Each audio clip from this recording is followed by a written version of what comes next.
Aha. Ұрады? Aha. Ha?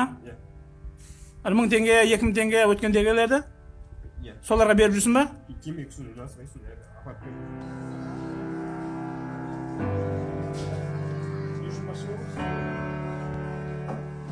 Бізден 6 ай үлкен стажировщиктер ұрады бізден. Бастан ұрады, тебеді. Бәріне істейді. Бастан тебе ма? Я бастан тебеді. Кейін жұдырықпен ұрады, шын тақпен ұрады. Дәрігерлерге көрінесіздер ма одан кейін? Андай. Шақырама дәрігер? Аптасына бір рет, 2 рет телосмотр болып тұрады. Бірақ өз денеге қарайды. Тез өтіп кетеді, бірақ басты не алмайды, басты қарамайды, байқамайды олар.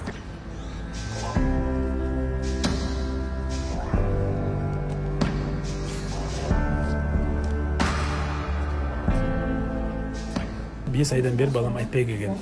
Енді жігіт қой намыстанып жүрген. Сөйтіп, соңғы осы 1 айдан, соңғы 2 айда, өзі 78 килода, әр келген сайын таразға тартынады өзі, үйде балдармен. Кеше келгенде 67 кило болды. Соңғы 1,5-2 айда 12 кило салмақ тастады балам.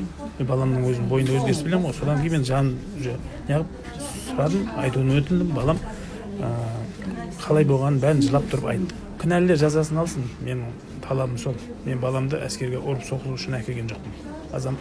Отан алдындағы азаматтық борышын қорғау үшін баламның өзі сұранып келген Шымкент қаласынан.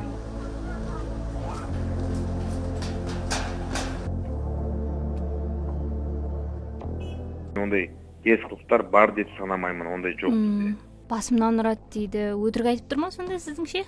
Енді кім біледі оны не айтып тұрғанын? Мен ондай жаңағындай фактілер бар деп айтпаймын, ондай жоқ бізде. Әскери тергеу басқармасы онымен айналысады ғой, тергейді, тексереді, көреді бар жоқтығын оны. Бірақ мен қазіргі таңда осы әскери бөлімнің командирі ретінде ондай фактілер бізде жоқ деп мен айта аламын.